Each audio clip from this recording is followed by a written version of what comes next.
What is up, YouTube? It's your boy back in another video, man. Today we back with another video. NBA players that went homeless. Video by Rebound Central. Let's check it out, man.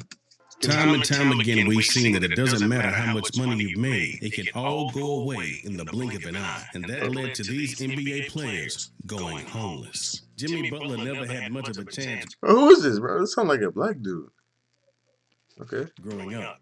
And given his circumstances, it seemed he was destined to be homeless forever. Having grown up in the outskirts of Houston, Butler never knew his father and lacked a loving mother. By age 13, Butler was kicked out of the house by his mother, whose final words to him were simple, plain, and cold. "I don't like the look of you. You gotta go." Butler did as instructed and couch hopped from friend's house to the next, all throughout middle school and high school. That's tough, man. Everyone knows this story, man. That's crazy how he just overcame all the odds, bro. That's inspirational for real. To his senior year, where he had met freshman Jordan Leslie. After hitting it off, Butler was welcome to spend the night at Jordan's, and after meeting Jordan's parents, was welcome to stay as long as he liked. The family already had 7 children, but Jordan's mother, Michelle Lambert, felt Butler deserved a real home. Butler talked about living with his new family, saying, "They accepted me into their family, and it wasn't because of basketball. She was just very loving. She just did stuff like that. I couldn't believe it." Butler went on to play basketball at Marquette University before dropping his junior year to declare for the NBA draft. Selected at the bottom of the first round, look at that hairstyle, yo. Oh my God. What's most remarkable about Butler's story was that when it was first reported by ESPN, he begged the writers not to spin the story into something that would make people pity him. He told the writers instead, Butler feels that had it not been for his father gone and his unloving mother, he would have never made it to the level of success he's made thus far. Vin started his NBA career out during the 1993 NBA draft, where he was picked up by the Milwaukee Bucks as their 8th pick. I don't know who this is. Coming out of the small University of Hartford, he was averaging 28.3 points a game and was ranked 4th in the country. What? In his early years, it seemed the Bucks had really got their money's worth. He was averaging 21 points, 10 rebounds by his final season with them. He was even selected to play in 4 All-Star games throughout the mid to late 90s. Who is this dude? I've never heard of this man. A lingering problem with alcohol and drugs that had followed him to the NBA. This would come to light later on in his career. Now on the Boston Celtics, Vin had gained. Look at this, bro. Why is this footage recorded on a calculator, bro? Would come to light later on in his career. It's recorded on a TV remote, boy.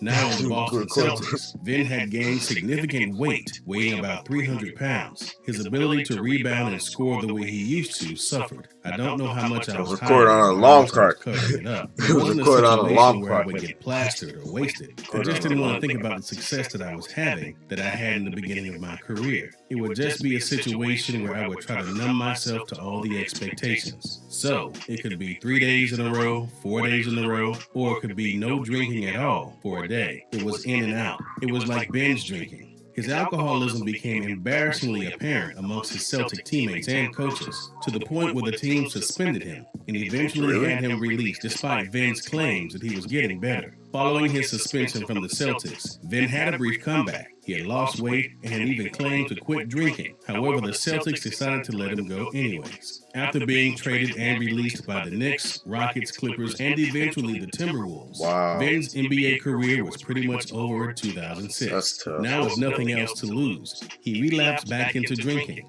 auctioned off his Olympic gold medal, and lost all his properties, which included his $3 million home in his hometown, Connecticut, to foreclosure. Having hit rock bottom, Vin reached out for help to Howard Schultz, who had owned the Supersonics and also had ownership interests in Starbucks. Howard was able to land him a job as a barista at Starbucks. Vin was once worth over $100 million given his NBA contracts, but now that he had blown it all, he was now being reduced to a simple job serving coffee, forced to make something of himself.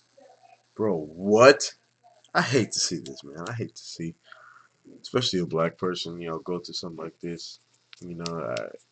I just hate to see it, man. He finally reached success. That's tough. That's tough, man. And it's crazy when people say, he's working at Walmart now. You know what I'm saying? When people say that, hey, this man was working at Starbucks now. Now working at Starbucks. Himself and something other than what he imagined doing with his life humbled him. Vin could now focus on recovery and getting clean. Working at Starbucks, my paychecks look very different than with the NBA. The interesting part is, I didn't really watch my paychecks with the Sonics, but as soon as I got a $900 check a week working full-time at Starbucks, I started paying attention. I was starting over in all aspects of my life, and watching every dime I spent was a part of that. A $100 million lesson was a hard one to learn, but the awesome part about it, it was a lesson. Unlike most who lose their wealth, Vin was able to bounce back from the bottom. By now, he had gotten clean, became a minister, and volunteered his time to coach for the NBA's D-League for free. Just recently in 2019, Vin was able to land a job back with the Bucks as the assistant coach of the team. Really? As one of the league's largest players, Eddy Curry had also become one of the league's brokest NBA players after his career was said and done. This man is a bust, yo. Curry had been a great prospect before coming into the league as the fourth pick of the 2001 draft. However, as the years pressed on in his career, issues began to arise in his weight and in turn heart problems. I want to see that, bro. Don't put that on the screen, bro. After 11 seasons in 2012. Curry's issues financially. Nobody want to see that. Boy. Zero Technologies was founded just over 10 years ago because we saw that small and medium-sized businesses were underserved with respect to their IT. And it looks like Kawhi Leonard let himself go. All seemed to have occurred while he was in the NBA and continued to follow him afterwards. More specifically, all his financial problems occurred during the course of one. Bro, all these videos were recorded on an alarm clock, bro. Why? Just as New Year 2009 had come around, I don't remember looking a sexual harassment case had been filed alleging Curry had attempted to solicit sex from his chauffeur. The driver, David Kaczynski, also claimed that Curry had not made good on his wages to David, who claimed he was owed over 60. Claimed that to solicit sex from sexual harassment case had been filed alleging Curry had attempted to solicit sex from his chauffeur. The driver, David Kaczynski, also. Oh my God, bro. What?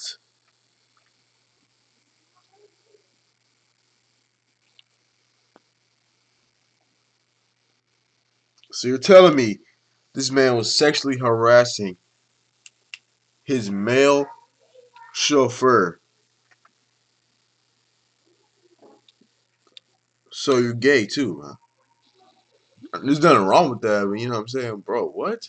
Also claimed that Curry had not made good on his wages to David, who claimed he was owed over $68,000 in unpaid wages, along with $25,000 in expenses. While the case was ultimately dismissed by a judge, Curry's legal fees certainly put a hole in his pocket. Following the case, tragedy struck Curry's family when both his ex-girlfriend and 10-month-old daughter were murdered in Chicago by Frederick Goings. Goings had represented and 10-month-old daughter were murdered in Chicago. No. Oh, man. No, I feel bad. I know I shouldn't. Now I feel bad, man. That's horrible, bro. His daughter was murdered? Who murders a 10-month-old? What could they have possibly done? You know what I'm saying? Like, bro. That's tough, man. That's horrible, bro. Chicago by Frederick Goings. Goings had represented Curry's ex in a custody case over their daughter and began to have a relationship with her after its conclusion. Goings was eventually convicted of all charges in 2013. Curry talked about his ex's murder, saying, "On the day Nova was murdered, shot down in cold blood back home in Chicago, one of the many people who didn't know about her was my wife, Patrice. Patrice also didn't know about the children I had with Nova, my 10-month-old daughter, Ava, and her 3-year-old brother, Noah. I kept it a secret, all of it, for years. So as I'm on the phone learning that my infant daughter and her mother had just been murdered, I'm also coming to grips with the fact that my marriage of nearly 4 years would almost certainly be over. There will be no more covering anything up. All I felt like I could do at that point was cry. I just stood there bawling my eyes out about everything. And as if things couldn't get any worse for Curry, they did. In the summer of 2009, Curry was forced to place his Chicago home in foreclosure after owing more than $220,000 on his mortgage. The house had been purchased in 2006 when Curry had taken out a $4 million mortgage on the house that equated to monthly payments of $25,000 a month. A year later in 2010, Curry faced additional financial ruin after he defaulted on a $570,000 personal loan. The interest on the loan had been 85%, and in the midst of all of Curry's personal issues, he had racked up another debt. A judge went on to rule that Curry was forced to pay $75,000 a month. Oh my God. Bro, this man just... They just trying to rack this man's pockets. Over with all of his other debts in debt after debt, bro. It became almost impossible. Coming out of the NBA in 2012 had not helped his situation anymore. He had to foreclose once again on his mansion, also in Chicago, after failing to pay its mortgage. He was just f***ing up. Many who knew Delonte early on would have said he... Bro, Delonte West, bro, I don't want to hear about this, especially as a LeBron fan, bro. I like LeBron, so I don't care about Delonte West. This man... Delonte West, I could care less. Who's this? Jameer Nelson. He had a promising career ahead of him, and they would be right. After leading his high school to a state championship appearance, Delonte's basketball career was looking like it was all shifting into place. Delonte entered the 2004 NBA draft, where he was picked up by the Boston Celtics. His NBA career would be short-lived. 8 seasons later, and now the Dallas Mavericks, Delonte was waived from the Mavericks following 2 suspensions he had gotten. That wasn't the only incident Delonte had in the NBA. During the 2009 season while on the Cleveland Cavaliers, Delonte was charged with unlawful possession of 2 handguns, along with a shotgun inside a guitar case. After that incident, I became the boogeyman if I'm not smiling tonight on the court.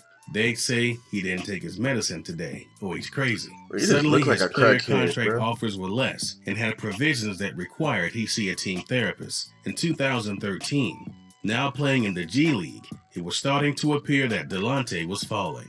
Early in his NBA career, he had come out about mental health issues regarding substance abuse, suicide, and his bipolar diagnosis, and it was all starting to come full circle. When I first got diagnosed with bipolar, my first response was, what does that mean? It was my first time ever hearing that. I've been told I had an emotional problem or something like that, and I was kind of moping around the house depressed. After exiting the G League, Delonte would even try his luck competing overseas in China, where he signed a 1-year deal with the Shanghai Sharks. But after just 4 games why does every NBA player that leaves the NBA go to the Shanghai Sharks, bro?